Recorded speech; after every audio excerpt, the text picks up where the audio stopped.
습니다. 웃으면서요. 참 잘 오셨습니다.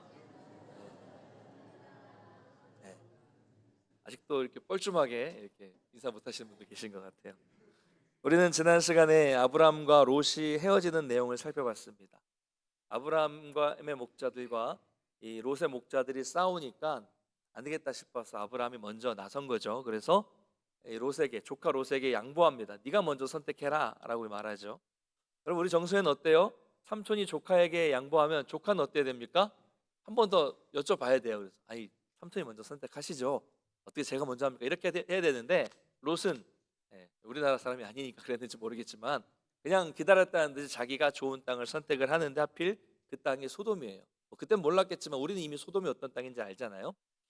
자, 소돔 사람은 하나님 보시기에 악했기 때문에, 타락한 도시였기 때문에 하나님을 믿는 사람이라면 그곳으로 가면 당연히 안 됩니다. 근데 롯은 그곳의 삶이 화려해 보였고 그곳에서 부유하고 행복하게 살 수 있을 것이라는 판단으로 인해서 죄가 가득한 땅을 선택해서 가게 됩니다.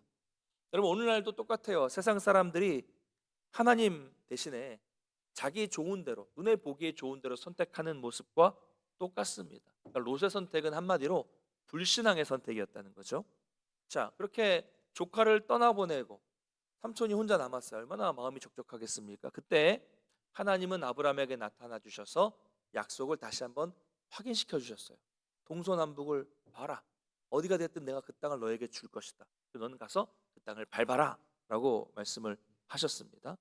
이 약속의 말씀을 듣고 아브라함은 이제 헤브론으로 가요. 헤브론의 마므레 상수리 숲으로 가서 하나님께 제단을 쌓고 하나님께 예배를 드립니다. 자, 보십시오. 누가 보더라도 롯은 부유하게 잘 사는 소돔을 선택했고요. 누가 보더라도 아브라함은 별 볼 일 없는 헤브론을 선택한 것처럼 보입니다. 소돔과 헤브론. 왜냐하면 롯이 선택한 것은 너무나도 부유한 땅, 기름진 땅, 아름다운 땅이었기 때문입니다. 근데 여러분, 이 롯과 아브라함의 선택은 오늘날도 여전히 이런 일이 벌어지고 있습니다. 사람들은 세상 속에서 살면, 세상 사람들과 살면 부자가 되고 행복할 수 있고 여유 있는 삶을 누릴 수 있다는 생각으로 사람들은 세상을, 소돔을 선택합니다. 반대로 우리 신앙의 삶은, 이 헤브론에서 사는 삶은 별 볼 일 없어 보여요. 그렇죠? 우리 예배드리는 신앙인들의 삶이 재밌어 보입니까? 지루해 보이죠? 네. 재미도 없어요. 주일날마다 모여서 예배드리는 거 재미도 없어 보이고, 그리고 이렇게 있다 보면 여러 가지로 물질이나 시간에 희생할 일도 많아요. 헤브론은 인기가 없습니다. 그러나 여러분, 우리가 성경을 보고 또 교회의 역사를 쭉 보면 항상 하나님은 이 지루한 삶을 사는 것과 같은 이런 헤브론을 선택한 사람들을 통해서 역사하셨다는 것을 알 수 있습니다. 오늘날에도 이처럼 아브라함과 롯처럼 소돔과 이 헤브론을 선택하는 것처럼 다른 선택을 하는 양진영의 이 모습이 계속 그때 이후로 이어지고 있습니다. 여러분, 이것은 영적인 싸움이에요. 자, 오늘 본문은 이제 그 이후에 벌어지는 이야기입니다. 아브라함이 헤브론에 정착해서 사는 동안 이제 주변에 대규모 전쟁이 벌어지게 됩니다. 이 설명을 좀 잘 들으셔야 따라갈 수 있습니다. 한쪽은 이제 이름을 기억하시면 좋겠어요. 사람 이름만 기억하시면 됩니다. 그돌라오멜이라는 사람을 중심으로 한 네 왕의 세력이에요. 그돌라오멜의 진영입니다. 네 왕. 다른 한쪽은 이제 소도망, 그돌라오멜과 소도망 기억하시면 됩니다. 소도망을 중심으로 하는 다섯 왕의 세력입니다. 자, 누가 중심인지 그돌라오멜 쪽, 소도망 쪽. 자, 이들은 조공을 바치면서 12년 동안 이 그돌라오멜이라는 사람을, 이 왕을 섬겼습니다. 조공을 바치면서 12년 동안. 그런데 이쪽 소도망을 중심으로 한 다섯 왕은 13년째가 되는 해에 반란을 일으켜요. 나 못해, 이제 더 이상 못 줘, 이런 거죠. 이런 반란이라고 표현은 했지만 12년 동안을 조공을 바치면서 억압받았던 나라들이 힘을 키워서 이제 우리가 독립하겠다, 뭐 이런 움직임이었다고 볼 수 있겠죠. 그래서 양 진영 간에 전쟁이 일어납니다. 12년 동안 억압을 받았으니 얼마나 열심히 속으로 힘을 키우면서 반역을 준비했겠습니까?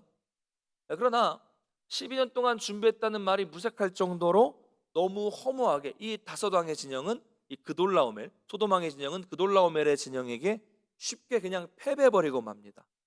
크게 패해서 모두가 다 뿔뿔이 흩어지게 돼요. 그래서 이 승리한 왕들은 소돔과 고모라를 약탈하게 됩니다. 모든 재물, 모든 양식, 그리고 주민들까지도 다 인질로 잡아갑니다. 왜 이런 전쟁 이야기를 합니까? 그 안에 누가 있어요? 예, 아브라함의 조카 롯이 그 안에 있었기 때문입니다. 인질 중에는 롯도 있었어요.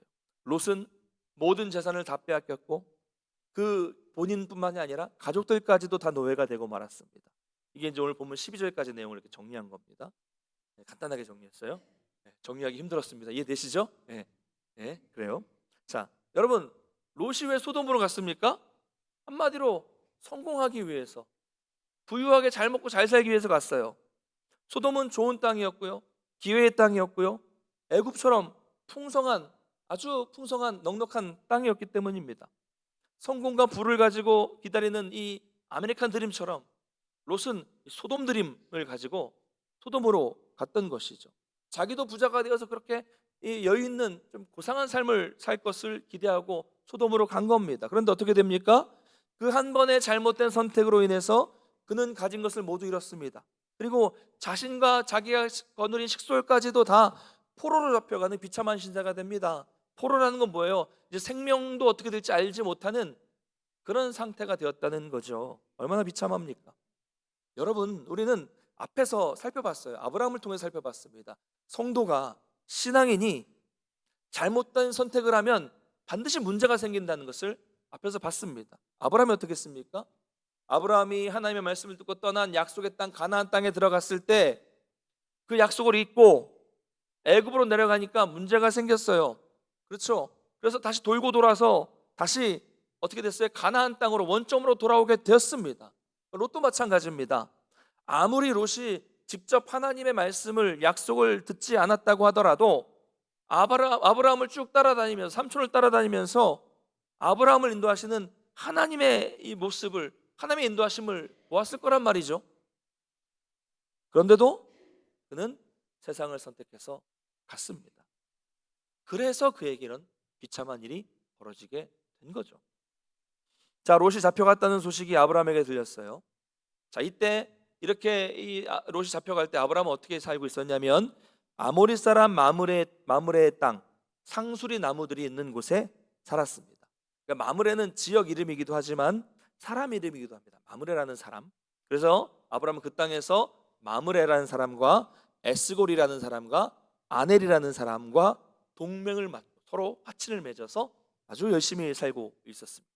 그러면서 또 주변 사람들과 이 평안한 가운데 살면서도 318명의 훈련된 젊은이들을 훈련시키면서 열심히 살고 있었던 거예요. 그래서 롯이 잡혀갔다는 소식을 듣고 아브람은 이 동맹을 맺은 동맹들과 318명의 용사들을 거느리고 그 그돌라오멜의 세력, 네 왕의 세력들과 전쟁을 벌이죠. 그래서 승리하게 됩니다. 전쟁에서 승리함으로 인해서 빼앗긴 재물을 다 찾아오고 사람들을 다 찾아오고 조카 롯과 그의 재물과 식구들까지 모두 되찾는 이런 일이 벌어지게 되는 거죠. 대단한 일이죠. 네 왕들과 싸워서 이겼으니. 자, 그럼 우리는 여기에서 먼저 롯의 입장에서 한번 생각해 보기를 원합니다. 롯은 지금 어떤 상황이에요? 죽을 뻔했어요. 재산을 다 잃고 죽을 뻔했습니다. 근데 재물과 자신뿐만이 아니라 가족들까지 다 그대로 되찾았어요. 얼마나 감사한 일입니까? 그렇죠? 죽음에서 모든 걸 다 잃었는데 다시 다 찾았어요. 롯은 지금 평생 한 번, 우리 인생에서도 마찬가지죠. 평생 한 번 겪을까 말까 하는 엄청난 일을 겪었어요. 그런 고통 속에서 아브라함이 찾아와서 자신을 구해줬고 모든 것을 다 되찾게 해줬어요. 기적입니다. 이건 기적이에요. 그러면 롯은 어떤 반응을 보였어야 하는 것일까요? 어떤 반응을 보이는 게 정상입니까? 여러분, 제대로 된 신앙인이라면 이런 우리 인생의 심각한 위기를 겪으면 어때야 돼요? 고민하고 생각해야 돼요. 생각했어야 돼요. 뭘 생각합니까? 왜 나에게 이런 끔찍한 일이 벌어지게 된 것일까? 어디에서부터 무엇이 잘못된 것일까? 이걸 고민해야 돼요. 그래서 자신이 하나님을 선택한 것이 아니라 소돔, 세상을 선택했기 때문에 이런 일이 생겼다는 것을 깨달았어야 되는 거죠. 그래서 그걸 깨닫고 지금이라도 하나님께로 다시 돌아가야 되죠. 지금이라도 아브라함과 함께 같이 살 수 있는 방법을 모색하고 돌아왔어야 하는 거예요. 여러분, 우리 인생에도 이런 깨달음이 매우 중요합니다. 아브라함은 어땠습니까? 방금 말씀드린 것처럼 가나안에 기근이 왔어요. 하나님이 약속한 땅에 기근이 왔습니다. 거기 있었어야 되는데 애굽으로 내려갔어요. 애굽은 물이 풍성하니까 행복하게 살 줄 알고 애굽으로 갔습니다. 가다가 생명의 위협을 느꼈죠. 그래서 아내의 사례를 누이라고 속여서 아내를 빼앗길 뻔한 큰 위기를 경험하게 됩니다. 무슨 말이에요? 한번 불에 댄 거예요. 아, 뜨거. 이거 아니구나. 그래서 정신을 차리고 원래 하나님이 약속하신 가나안 땅으로 돌아오게 된 겁니다. 자, 아브라함은 어땠어요? 한 번 인생에서 위기를 경험하고 나니까 뭘 깨달은 겁니까? 아, 이거 하나님의 말씀을 벗어나면 안 된다라는 것을 깨닫게 된 거죠. 절실하게 깨달았어요. 그래서 이제는 약속의 땅을 떠나지 않습니다. 한번 크게 데이니까 다시는 떠나지 않게 되는 거예요. 아픈 만큼 어떻게 된다고요? 성숙해지고. 이런 걸 잘 하시네. 네. 점점 이 믿음의 조상다운 모습을 보이고 있습니다. 그렇게 점점 성숙해 가고 있는 거예요. 롯도 그렇게 됐어야 되는 거예요. 롯도 어떻게 보면 지금 아브람과 같은 경험을 하게 되는 거거든요. 한번 자신의 이 인생 전체를 송두리째 뒤흔드는 큰일을 경험했다면 삶을 돌아보고 신앙을 돌아보고 잘못된 선택을 깨닫고 다시 믿음의 길로 원래의 자리로 원래의 궤도로 갔어야죠. 근데 이 뒤에 보면 이 롯은 그대로 거기 삽니다. 아무것도 깨닫지 못하고 그냥 그대로 살아요. 나중에 살펴보겠지만 그래서 이제 유명한 비극적인 사건이 벌어지게 되는 거예요. 사랑하는 성도 여러분, 우리가 이 롯의 모습을 보면서 우리의 모습을 돌아볼 수 있게 되기를 바랍니다. 여러분, 우리에게 이런 큰 어려움이 닥치면 정말 여러분의 삶을 뒤흔드는 엄청난 문제가 생기면 우리는 그 길에서 생각해야 돼요. 돌아봐야 돼요. 지금 내가 걸어가고 있는 이 길이 맞는가? 깊이 고민하고 점검해야 돼요. 어떤 분은 병으로 인해, 어떤 분은 사고로 인해 죽었다가 살아나는 일을 경험합니다. 그러면 인생을 돌아봐야죠. 어떤 분은 정말 모든 이 가지고 있는 모든 재산이 사라지는 경제적으로 심각한 위기를 경험했다가 간신히 살아납니다. 그러면 왜 그렇게 되었는지를 생각해 봐야죠. 특별히 신앙을 가진 사람이라면 내가 가는 이 길이 하나님이 원하시는 길이 아닌가? 하나님은 나에게 왜 이런 어려움을 주시는 것인가? 이런 고민이 있어야 합니다. 여러분, 만약 그런 큰 내 인생을 송두리째 뒤흔드는 일을 경험하고서도 똑같은 길을 걸어가다가 또 똑같은 경험을 또 다시 한다면 그 사람은 정말 어리석은 사람이에요. 그러므로 우리의 인생 속에서 우리의 삶을 뒤흔드는 문제는 무조건 나쁜 것이라고만 말할 수는 없어요. 왜 그렇습니까?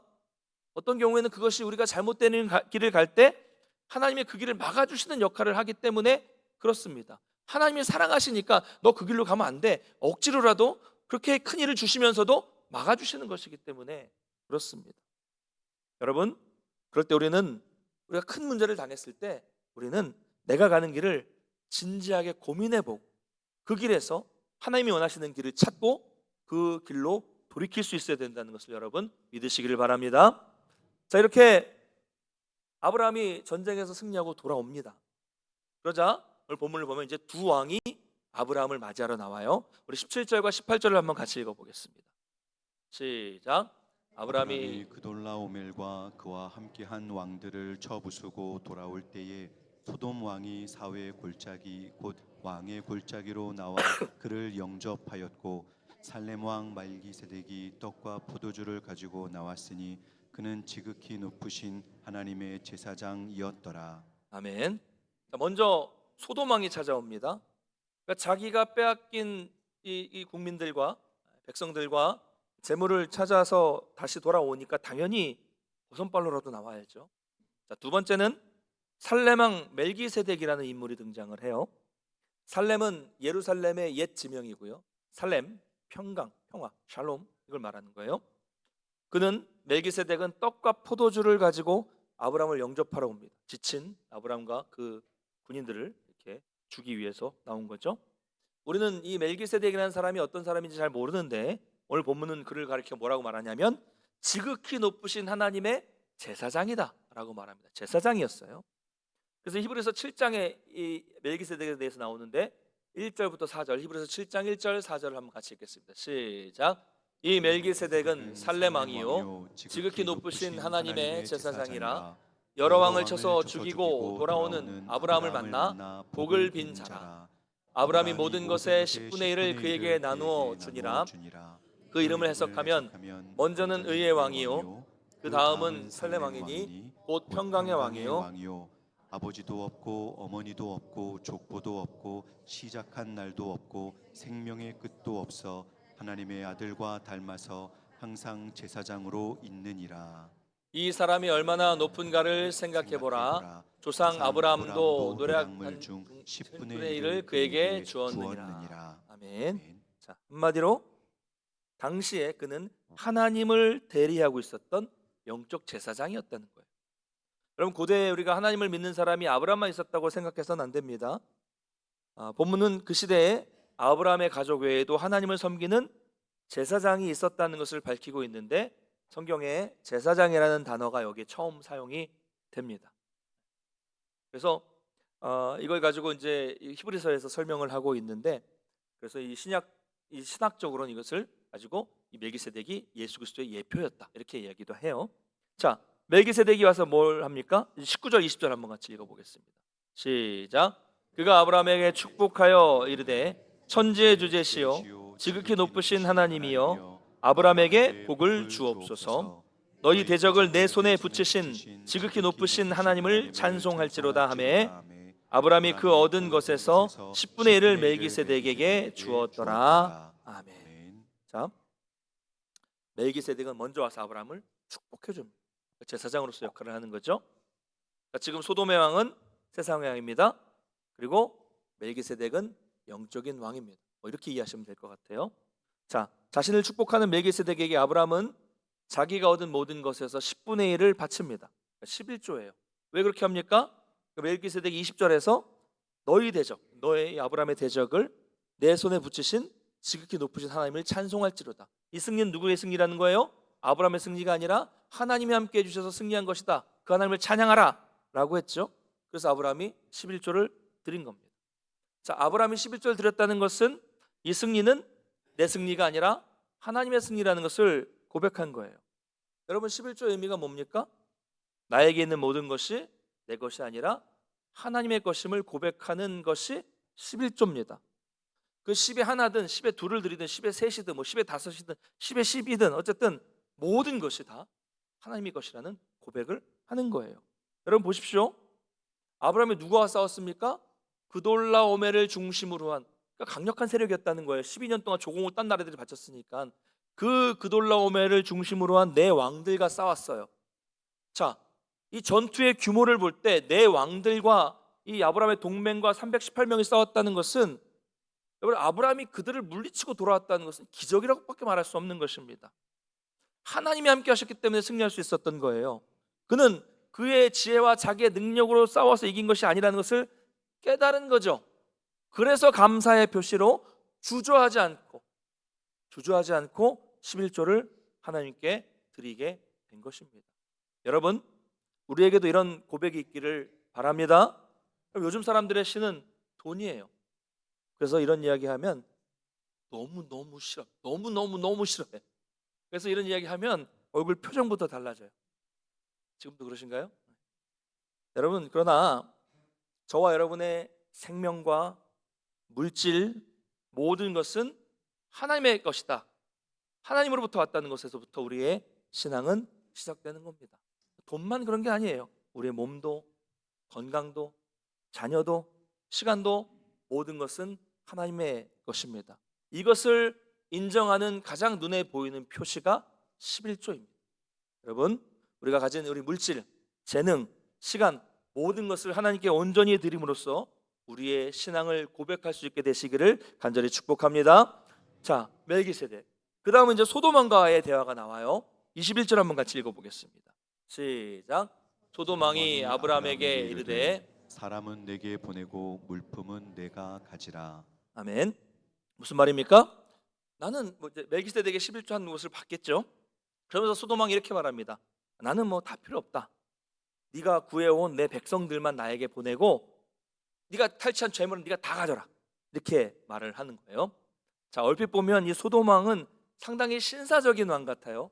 매너가 있는 왕 같아요. 그렇죠? 돈은 네가 다 갖고 백성만 줘라. 그렇죠. 그러나 여러분, 당시에는 전쟁에서 이기면, 그 당시에는, 고대에는 이긴 사람이 다 갖게 되어 있습니다. 다 갖는 거예요. 이길 때부터 소유권은 그 이긴 사람에게 넘어가는 거죠. 자, 처음에는 누가 이겼어요? 그돌라오멜과 그 네 왕들이 이겼죠. 그러면 그다음 이제 그렇게 되면 그때부터 사람과 재물과 짐승과 모든 것의 소유권은 누구에게 넘어가는 거예요? 그돌라오멜에게 넘어가는 겁니다. 자, 그 다음에 아브라함이 가서 그돌라오멜의 진영을, 그 네 왕을 이겼습니다. 그럼 그때 전리품 누구의 소유예요? 누구의 소유예요? 아브라함의 소유죠. 다 아브라함의 소유입니다. 무슨 말입니까 이게? 그러니까 지금 소돔 왕이 마치 재물을, 자기 재물을 아브라함에게 주는 것처럼 선심을 쓰듯이 말할 처지가 아니라는 거예요. 말이 잘못됐다는 거죠. 아브라함이 이 이야기를 듣고 야, 무슨 소리냐, 이건 다 내 소유다 라고 말해도 소돔 왕은 자기의 것을, 자기의 권리를 주장할 아무것도 없다는 그런 이야기입니다. 다 아브라함의 거예요. 그런데 보세요, 아브라함은 뭐라고 말합니까?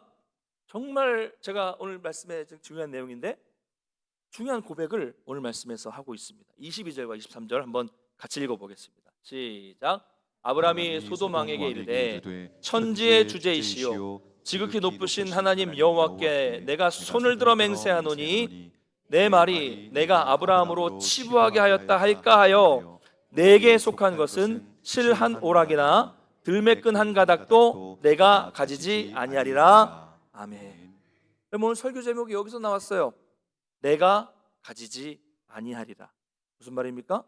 나는 하나님께 맹세하는데 나는 너에게 속했던 이 모든 것들, 실 한 오락이나 들매끈, 신발끈 한 가닥이라도, 한 터럭이라도 네가 너에게 있었던 걸 내가 가지지 않겠다. 내가 가지지 아니라. 이런 말입니다. 왜 그랬을까요? 23절 앞에 나오죠. 아브라함이 이것을 갖게 되면, 이 재물들을, 소돔 왕에게 원래 속했던 것들을 다 갖게 되면 소돔 왕이 뭐라고 한다는 얘기입니까? 소돔 왕이 내가 아브라함으로 치부하게 하였다. 치부, 부를 이루게 했다. 부자가 되게 했다. 이런 말이에요. 무슨 말입니까? 저 아브라함 알지? 저기 부자 아브라함, 예전에 우리가 전쟁이 있었잖아. 그때 내 백성들은 나에게 다시 돌려주고 모든 재물들은 다 아브라함 가지라고 내가 그랬어. 그래서 지금 아브라함이 저렇게 부자가 된 거야. 원래 아브라함은 아무것도 없었는데 내가 내 재물을 양보해서 아브라함이 부자가 된 거야. 두고 자기가 아브라함을 부자로 만들었다고 자랑할 것이기 때문에 아브라함은 그걸 방지하기 위해서 소돔 왕으로부터 실오락이 하나도 받지 않겠다라고 말한 겁니다. 여러분, 만약에 아브라함이 소돔 왕이 말한 대로 그 재물을 받게 되었다면 결국 누구 이름만 남아요? 소돔 왕만 남는 거예요. 아브라함은요, 지금 방금 11조를 드리면서 자기의 모든 것은 하나님으로부터 왔다는 신앙 고백을 했습니다. 그는 이제 사람이 주는 것을 먹지 않아도, 받지 않아도 하나님이 주시는 것, 하늘의 복으로 자기는 살 수 있다는 것을 깨닫게 된 거예요. 경험했습니다. 나는 이런 재물이 없어도 나는 하나님만으로 만족하다라는 것을 소돔 왕에게 선포하고 있는 겁니다. 난 하나도 안 받아도 난 살 수 있다. 내가 이렇게 승리한 것, 그리고 내가 이렇게 부자가 된 것, 내가 복을 받은 것은 나 때문도 아니고 하물며 너 때문도 아니라 오직 하나님으로부터 말미암은 것이기 때문에 나는 하나도, 한 오락이라도, 신발끈 하나도 필요 없다는 그런 말입니다. 여러분, 아브라함은요, 혹시라도 자기가 뭐 하나를 받음으로써 하나님의 영광이 가려질까 하여 오직 모든 영광을 하나님만이 받으실 수 있도록 그 많은 물질, 그 많은 재물이 다 자기 것임에도 불구하고, 심지어 그 백성들까지 다 자기 것임에도 불구하고 하나님의 영광을 위해서 아브라함은 다 포기했습니다. 그럼 대단하지 않습니까? 아브라함이 어떤 사람이었습니까? 얼마 전까지 하나님의 말씀을 잊고 애굽으로 내려가다가 아내를 누이라고 거짓말을 했던 아브라함이 이제는 성숙한 사람으로 점점 바뀌고 있다는 것을 발견할 수가 있습니다. 마지막으로 24절 한번 읽어보겠습니다. 시작. 오직 젊은이들이 먹은 것과 나와 동행한 아넬과 에스골과 마므레의 분깃을 제할지니 그들이 그 분깃을 가질 것이니라. 아멘. 아멘. 자, 이 마지막 부분까지도 제가 좀 은혜를 받았는데요. 나는 받지 않겠다. 그러나 나와 함께한 이 젊은이들과 내 동맹들의 몫은 제해라. 네가 챙겨줘라. 이런 말이에요. 이 말도 별거 아닌 것 같지만 중요합니다. 지금 앞에서 멜기세덱에게 11조를 바친 것, 그리고 또 방금 얘기한 것, 소돔왕이 말한 대로 재물을 받지 않음으로써 나는 하나님께 영광 돌리겠다라고 말한 것은 누구의 믿음이에요? 아브라함의 믿음이야. 아브라함의 믿음. 아브라함 자신의 믿음입니다. 아브라함은 그거 없이도 살 수 있어요. 하나님이 복을 주시니까. 그 믿음이 있으니까 아브라함은 없어도 돼요. 그런데 아브라함과 함께한 동맹들 있잖아요. 동맹들. 그 사람들과 318명의 용사들은 어떻습니까? 아브라함과 같은 믿음이 있어요, 없어요? 잘 모르겠지만 아브라함 같은 믿음은 아닐 거예요. 믿음이 없습니다. 그런데 아브라함이 나는 필요 없어. 안 가져도 돼. 그러면 그 동맹들이나 이 젊은이들은 필요하겠죠. 필요한데 아브라함이 안 받겠다 그러면 저는 필요한데 주세요. 이렇게 얘기할 수 있어요, 없어요? 안 되잖아요. 그래서 아브라함이 따로 그들의 몫은 나는 필요 없지만 챙겨주라고 이렇게 말한 겁니다. 이게 중요해요. 여러분, 뭡니까? 아브라함 믿음은 자기에게만 적용했어요. 여러분 기억하십시오. 여러분의 믿음은 여러분 자신에게만 적용해야 합니다. 여러분의 믿음을 다른 사람에게 강요하면 안 됩니다. 여러분이 믿음이 있다고 다른 사람에게 희생을 강요해서는 안 돼요. 가까운 남편이라고 해도, 가까운 아내라고 해도, 가까운 자녀라고 해도 여러분의 믿음은 여러분의 믿음이지, 아직 믿음이 약한 사람은 가족들이 있을 수 있어요. 그 믿음을 함부로 강요해서는 안 됩니다. 이런 얘가 어쩔지 모르겠어요. 해외에 사시는 아주 큰 부자인데 또 손도 크신 분이 집에 손님으로 왔습니다. 근데 그분이 오실 때마다 선물을 가져와요. 집에 오면서 우리 가족들에게 준다고 고가의 명품 백, 선글라스 이런 거 잔뜩 사가지고 우리 가족들 준다고 가져오셨어요. 그리고 자녀들에게 용돈을 주려고 합니다. 손이 워낙 크신 분이라 자녀들도 잔뜩 기대하고 있어요. 얼마나 주실까? 그런데 갑자기 아버지가 딱 나서서 말합니다. 아니요, 괜찮습니다. 우리는 하나님이 주시는 것으로 충분합니다. 주실 겁니다. 우리 집에는 그런 큰 명품 선물도 필요 없고 쟤네들은 평소에 내가 용돈 다 주니까 안 줘도 됩니다. 어떠세요, 여러분? 자녀들이 이 아버지가 얼마나 믿겠습니까? 그렇죠? 네. 여러분, 자녀들 실망이 크겠죠. 우리가 그런 부모가 되면 안 돼요. 여러분, 교회 안에서도 특별히 우리 여기 계시는 사업체 대표 되시는 분들, 또 기관의 대표가 되시는 분들, 또 직장에서 어느 정도 중진 이상이 되시는 분들 잘 기억하셔야 됩니다. 나는 믿음이 있어서 나에겐 필요 없어도 수고한 직원들, 그렇죠? 이 믿음이 없는 사람들, 또 우리 연약한 성도들에게는 그렇게 야박하게 해서는 안 되고요. 내 믿음은 나에게만 적용해야 됩니다. 제가 예전에 이제 어떤 기업체 같은 데 신방을 가면 참 민망할 때가 많아요. 대표 사장님이 이 권사님이고 장로님이고 그러니까 예배 교회 안 다니는 직원들까지 다 나오라 그래가지고 이제 이전 예배를 드리면 제가 너무 마음이 불편해서 이제 권사님이나 이제 사장님한테 얘기를 하죠. 여기 안 믿는 사람들을 좀 내보내 달라고, 자유롭게 할 수 있게 달라고 합니다. 이거 불편해요. 얼마나 그분들이 불편하고 또 교회에 대해서 사장님의 입장은 이해가 돼요. 예배를 통해서 한번 좀 복음을 받아들이라고 하는 거겠지만 얼마나 불편하겠습니까? 이런 거 안 돼요, 여러분. 안 됩니다. 내 믿음은 나에게 적용해야 됩니다. 내 믿음으로 회사의 직원들, 또 이제 후임들, 또 부하 직원들, 다른 이웃들을 강요하거나 그분들을 희생해서는 안 되고 그분들의 몫을 뺏어서도 안 됩니다. 여러분, 오늘 이 믿음은 아브라함의 믿음이에요. 동맹들과 용사들의 믿음은 아니잖아요. 그들에게는 그 수고와 노력에 맞는 적절한 보상을 해 주라는 겁니다. 이런 믿음과 지혜를 겸비하는 우리 성도님 되시기를 간절히 소망합니다. 말씀을 맺겠습니다. 오늘 우리는 이 하나님이 전쟁을 통해서 아브라함을 어떻게 만들어 가시는가를 볼 수 있었어요. 하나님은 이 세상의 전쟁을 통해서도, 지금 전쟁으로 참 어려운 때를 세계가 보내고 있는데, 전쟁을 통해서도 하나님의 사람을 세우시고 믿음을 담대하게 하신다는 거죠. 지금 처음에 아브라함 봤던 모습과 비교해서 얼마나 아브라함이 지금 성숙해지고 변했습니까? 이처럼 우리도 이 땅을 살아갈 때 수많은 전쟁을 만날 수도 있고요. 우리가 전쟁을 만난 지 얼마 안 됐어요. 우리 땅이 또 수많은 영적인 전쟁을 만날 수도 있고 수많은 고난과 수많은 문제를 만나게 될 거예요. 그럴 때마다 아브라함처럼 하나님 말씀을 의지하면서 믿음으로 싸워 나가시기를 주님의 이름으로 축원합니다.